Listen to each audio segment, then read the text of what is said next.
Salut, ici Patrick Huard, vous écoutez elisabethparent.com.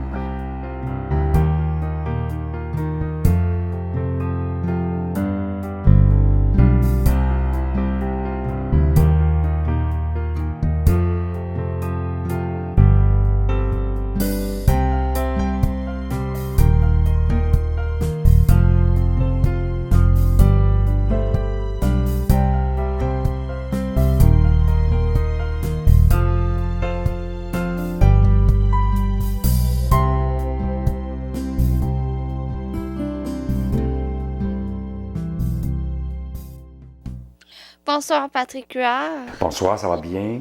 Oui, merci. Dans les dernières années, vous avez mis plutôt l'emphase sur le côté cinéma. On vous a vu comme réalisateur, acteur. Dites-moi, maintenant vous roulez votre spectacle Le Bonheur. Dites-moi, qu'est-ce qui a changé en 11 ans dans le domaine de l'humour au Québec? Eh mon Dieu, c'est une grande question, ça. Beaucoup de choses ont changé. Si je me souviens, quand j'ai fait mon dernier show, je trouve que l'offre en humour a changé énormément. Il y a beaucoup plus de styles d'humour maintenant que quand j'ai commencé, et même il y a 10-12 ans. Il y a des styles d'humour beaucoup plus variés. Si je pense à ce que font les Denis Drolet, je pense à des styles plus crus qui sont devenus maintenant grand public, comme Mike Ward, Jean-François Mercier. Il y a eu des groupes. Il y a de l'humour absurde, tu as des Jean-Thomas Jobin, André Sauvé, il y a un petit peu plus de filles en humour. Donc, je trouve que l'offre s'est beaucoup élargie et le public aussi s'est habitué à vraiment différents styles d'humour. Puis ça, je trouve ça extraordinaire. Dites-moi, vous avez beaucoup de projets dans votre vie. Comment faites-vous pour marier le côté professionnel et le côté familial? C'est pas toujours évident, mais le secret pour moi, c'est de défendre mes moments familiaux avec la même ferveur et intensité que mes projets de travail. Ce qui fait que je vais souvent dire à des gens au travail, dire non, je ne travaille pas cette journée-là, je ne peux pas, je ne suis pas disponible parce que je suis avec ma famille. Avant, je trouvais des raisons, j'inventais des affaires. Maintenant, je dis la vérité. Non, je ne peux pas, je suis avec ma famille. Et l'autre façon, c'est de les avoir avec moi le plus possible. Comme là, ils sont ici avec moi. Ma famille me suit en tournée quand on fait des shows avec ma femme, le bébé et la grande Jessie. Chaque fois qu'elle peut, son école le permet, tout ça, ben, elle est avec nous en tournée. Fait que j'essaie d'être entouré d'eux le plus possible. Dites-moi, comment vous expliquez à vos enfants le métier que vous faites? En fait, les métiers. C'est drôle parce que ma fille est très intéressée par ça. Et je trouve toujours que la meilleure façon, c'est qu'ils soient là, c'est qu'ils viennent. Jessie, elle vient sur des plateaux de tournage avec moi. Elle vient quand je fais des shows, mais elle me suit. Je dis, suis-moi, viens avec moi.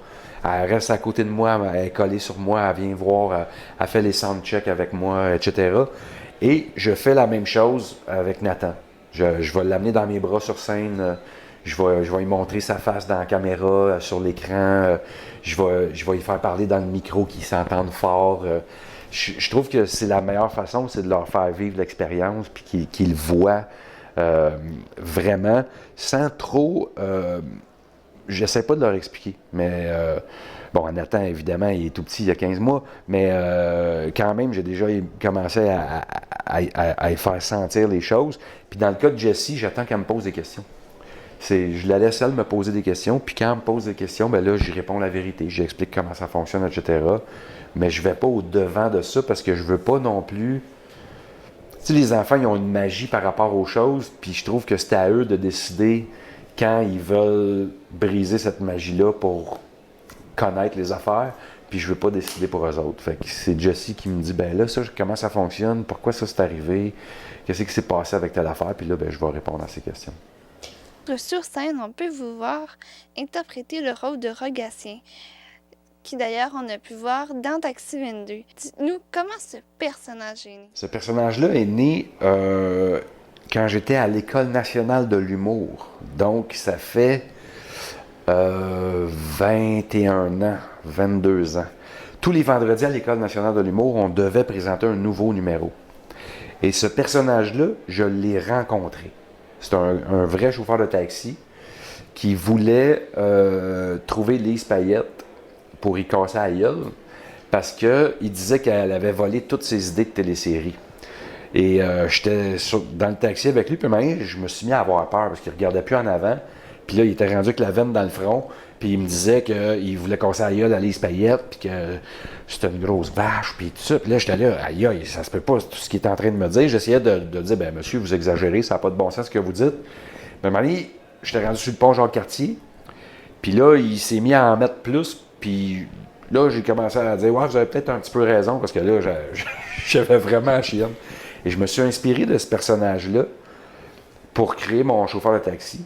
Je l'ai fait le vendredi à l'École nationale de l'humour, et c'était la première fois qu'unanimement, tous mes amis, mes confrères, on était 12, les 11 autres m'ont dit, ça, c'est pas super drôle. Ça marchera pas, ce personnage-là. C'est pas très bon. Moi, j'ai fait OK, s'ils trouvent ça moins drôle. Puis 3-4 ans plus tard, j'ai commencé à travailler sur mon one-man show. Et j'avais encore l'idée de ce personnage-là dans la tête. Et là, je l'ai proposé au gars avec qui j'écrivais le show. Puis je me suis mis à l'improviser puis à le faire. Et on l'a fait sur scène pour la première fois. Et c'est le numéro qui a le mieux marché. Mais je l'avais changé beaucoup depuis l'École nationale de l'humour. Il était moins agressif, bon, tout ça. Et c'est comme ça qu'il est né. Il est né sur scène d'abord, puis après ça, je l'ai amené à la télé. Et là, je le ramène sur scène. Et l'exercice inverse est plus difficile. C'est plus difficile de le prendre après l'avoir joué à la télé, de le ramener sur scène, que ça a été de le prendre de la scène et de l'amener à la télé. Parce que à la télé, j'avais amené plein de petites nuances dramatiques, des affaires. C'était moins explosif que sur scène. Puis là, j'ai eu du mal à retrouver le côté plus explosif puis snapper avec le rythme. Parce que sur scène, je peux pas aller aussi loin que je faisais avec les regards, les silences, les affaires que je faisais à la télé. Fait que j'avais plus ces outils-là. Fait qu'il a fallu que je retrouve mes repères un peu. Mais là, je m'amuse beaucoup avec. On peut vous voir aussi sur la chaîne télé Libre.tv dans Traitement Choc comme psychologue assez étrange. Dites-nous, comment avez-vous embarqué dans cette aventure? Ça a commencé, en fait, c'est Vidéotron qui sont venus nous voir parce qu'ils voulaient avoir du contenu web exclusif. Donc, ils voulaient qu'on fasse des capsules web. Et là, moi, je me suis dit, au lieu de faire juste des capsules web qu'on va mettre tout partout, pourquoi on ne créerait pas une télé web qui aurait sa signature, sa façon de voir les choses, etc. Puis après ça, on va créer des séries qui marchent avec cette philosophie-là. Puis Vidéotron a embarqué dans cette idée de fou-là. Et on a créé Libre TV. Et puis, bon, moi, je fais une des émissions là, qui s'appelle Traitement Choc, où je fais un psy qui a plus de problèmes que ses clients. Mais c'est comme ça que c'est né. Puis maintenant, Libre TV, quand même, on est rendu... on amorce on complète la 2e année, 5e saison ou à peu près. L'autre jour, j'ai vu les statistiques, là, c'est fou, on a fait au-delà de, je pense que c'est 2000 minutes de matériel web. Il y a 300 personnes qui travaillent là-dessus, beaucoup des jeunes. Puis je trouve que c'est extraordinaire parce on découvre plein de nouveaux talents, etc. Puis ça permet aux gens aussi, à certaines personnes de se faire connaître, mais à d'autres, comme moi par exemple, ou comme les Denis Drolet qui sont venus chez nous, ou André Sauvé, tout ça, de faire des choses qui ne pourraient pas se permettre dans une chaîne télé traditionnelle. Ils peuvent aller plus loin, se lâcher plus lousse, on ne les censure pas. Puis ça, je pense qu'ils aiment beaucoup ça. Je sais que moi, en tout cas, j'aime beaucoup ça dans Traitement Choc. En tout cas, moi, je vous adore quand je regarde Traitement Choc. En terminant, Patrick Huard, je tiens vraiment à vous remercier d'avoir accepté l'entrevue et je vous souhaite encore plusieurs projets à venir. C'est très gentil. Merci beaucoup. Merci beaucoup. Merci.